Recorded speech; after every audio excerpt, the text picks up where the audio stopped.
We are joined now by Joe Thompson. He is a former NYPD officer. Joe, thank you so much for being here with us. Good morning, Josh. Thanks for having me. Good morning. So this is the outcome that honestly we were expecting, correct? Yeah, I think there's no doubt that we were expecting this. This was pretty inevitable. Of course. So what were your thoughts as you were hearing that the school board did say unanimously that they were firing him? Does it seem as though they were sending a message by unanimously doing it?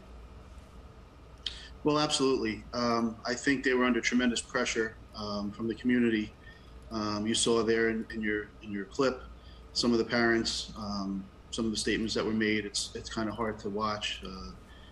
They had no choice but to make some changes, and that's the first change that they needed to make, and it was the right choice. Do you think at this point that more firings are coming? This, as you mentioned, is just the first one. Could it be a line of firings again to send a message? Yeah, I do. Actually, I think that the scope of this investigation is going to be very broad. I believe that the congressional committee did their own investigation, but there's going to have to be a very broad law enforcement investigation of this, where they're going to have to speak to everybody. They're going to have to speak to all the officers that were on the scene. They're going to have to speak, get witness statements from everybody, listen to the 911 calls again, listen to the radio transmissions. The bottom line is they need to know what happened here in order to be able to fix it. We all want to say it's Pete Arredondo, lack of leadership, and I totally agree from what I've seen so far. You need an investigation to be able to come in to say, well, what did Pete Arredondo tell these other officers? What did he know? What was he told? Did the 911 calls that were coming from the classroom get to him? Did they reach any of the officers? And the only way to do that is through a very broad investigation and speak to everybody that was on that scene that day. And you got to start at the beginning, from the moment that the first calls came in. You have to look at the 911 calls that came in, what was stated. I mean, the scope of this investigation is going to be broad, and I'm sure you're going to see a lot more coming down the pike with this. And I wouldn't be surprised if you start seeing criminal charges filed. I know Texas does have a statute of endangering a child and abandoning a child. That is something that law enforcement is, privy to as well, and they're not. That's something that could be used against them. And you've worked in schools. As this was all unfolding here, did you think it would take 3 months for this firing to happen? Does it seem like that's too long, not enough time, in your opinion? Well, whenever you're talking about a firing, I don't know how it works there, if they have a union or whatever, but there are policies and procedures that take place in order. You can't just turn around and say you're fired and that's it in most cases. That particular agency, I'm not certain how they operate or if there's a union or something involved, but usually it seems that way. Maybe there was a union involved, and they do take quite a bit of time in order to be able to go and fire somebody. Again, you don't really have a full, thorough investigation yet. I mean, you do have the congressional one. I don't know. I guess they probably based their findings off of that, but there has not been an actual law enforcement investigation done on this particular case. Usually that's what most people will pivot off of and use that for firings, for criminal charges. The DA will use that also to convene a grand jury if necessary. So yeah, these things can take a long time, and I know it's frustrating to all the parents out there. I completely understand. But at least the right thing was done at this particular time, and now it's time to regroup and learn from this tragedy. And many people, including us, did read that report that initially came out. It was dozens of pages. As someone who did work in schools, what, I guess, stood out to you as you were reading that report? There was numerous things that stood out to me. The first thing that really kind of is obvious is there really should be some sort of a law. And I'm not even talking about Texas. I'm talking about this throughout this entire country. We need to have a law enforcement officer stationed at every school. This kind of stuff is happening way too often. It's happening, way more than anybody would have ever imagined. We need to have somebody there to protect these children. That's number one. We need to have law enforcement in every school.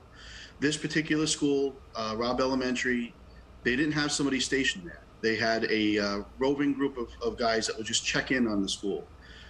That's not good enough. Obviously, as you can see, this is the end result of that. There were so many different deficiencies in that school with closed doors and doors that were unlocked and left open. The main point of entry at that school, there was 3 doors that people were able to come in and leave from. That should be only down to one entrance and one egress in the school. Walking through the hallways and checking door handles and really working with your students and your staff on these types of incidents. You have to take these things very seriously. My particular example of working in a school, I had to retrain the students and the staff in my school because they had some bad, examples of training lessons prior to me getting there. You got to teach these students what to do. The staff needs to know what to do, and they have to train as if it's the real thing every single time. I know it may sound a little, overzealous, whatever, but you have to. These things are way too serious. They're happening in places that you can never imagine, and we have to be ready for it. In my time growing up, I never heard about school shootings before. All of a sudden now, in the past, 15, 20 years, they're happening all the time. They're not even just happening in schools. They're happening in malls and shopping centers.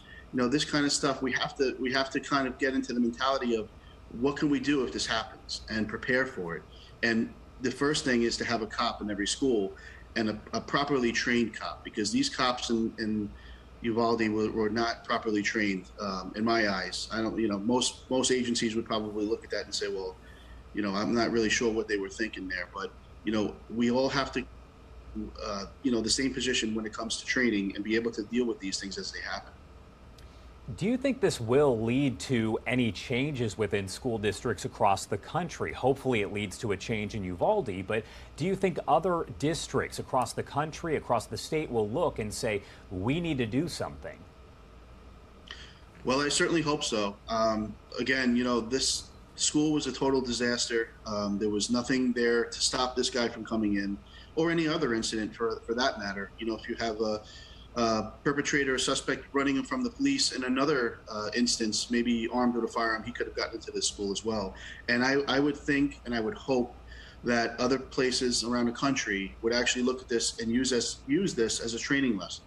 Because, like in Florida here, Marjorie Stoneman Douglas, that was a learning lesson for most of Florida.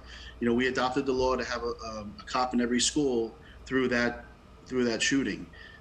This needs to happen nationwide. Again, it breaks my heart to have to keep seeing this happen, and it's really so unnecessary. And the fact that we have to keep dealing with this, we have to be prepared. Watching that video, because the surveillance video was released not too long ago, it's a pretty lengthy video itself. As someone who worked in schools, what were you thinking as you were watching that? Well, the surveillance video of the body cams of these officers, they had no direction of what was going on in that school. And again, that's where the investigation is going to have to come in. Was Pete Arredondo telling everybody that, the suspect was inside a room and there was no children there? Because then the dynamic of the whole scene changes. And that's honestly looking at it from a law enforcement perspective, that would be the only justification of these officers not going in, is if there was confirmation that the shooter was in a room barricaded by himself.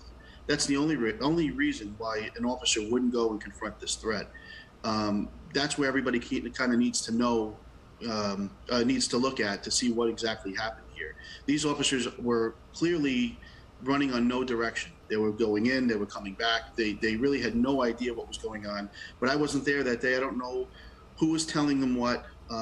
Pete Arredondo was the incident commander. I know he's made a statement saying he didn't know he was the incident commander. Well, he wrote the policy. So there's the first problem there. The guy was the incident commander, and now he's saying he didn't know he was in charge. Well, to me, that tells me, well, that you did something wrong. So we have to get to the bottom of this and find out exactly what was being told to these officers that made them stay back for as long as they did. Because, I have to give everybody the benefit of the doubt here. I wasn't there. I don't know what was being told, what was being relayed to these guys.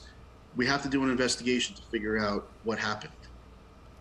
And at the meeting last night, several parents were upset because Arredondo didn't show up. He released a statement and said that he didn't feel comfortable going. He didn't feel safe because they wouldn't have let him have his firearm with him. What are your thoughts on that? Well, I think that's pretty obvious why he wasn't going to go. He probably did feel he was going to, something was going to happen to him, and I'm sure he's had a lot of threats and everything to him. Also, he didn't want to be under any pressure to make any statements or say anything. And, I'm sure that was, that was given to him from his lawyer to kind of stay away from this. You know, he's not going to make any statements at this point. There's possible criminal charges coming down the pike for him, and you know his lawyer is going to keep him out of the media, you know, as much as he possibly can. And you're not going to hear a peep from him until the DA decides what they're going to do here with this. And that's my final question for you. Do you believe that criminal charges here could actually be filed against him or possibly others? Well, I'm only surmising here based off of what I'm seeing here on the television and reading this report. But from the looks of it, yeah, I believe there may be some criminal charges coming down the line here for him. But again, you know, I don't believe the DA is going to act based off the congressional investigation. They're going to need a full-blown law enforcement investigation that's going to cover every entity of this situation and this incident from the beginning to the end, and to find out everything that happened and what these officers knew and didn't know. And that's really what it's going to come down to. You know, how culpable is Pete Arredondo in this particular case? Did he say things to these officers that kept these officers from going in? Yeah, that's a big problem if he did do that. You know, so again, we're going to have to wait and see what comes down the line here for this, but I'm sure this is far from over. All right, Joe Thompson, former NYPD officer, thank you so much for being here. We really do appreciate your take on this story that, of course, will continue to develop here over the next weeks, months, maybe years. My pleasure, Josh. Thanks. Have a great day. You too. All right, everyone, time now is 7:58 if you're joining us on the East Coast and 4:58 on the West Coast. We are going to step away for a quick 2-minute commercial break, but we will be right back with a live look at all of your top stories from across the country and across the world. Stay with us.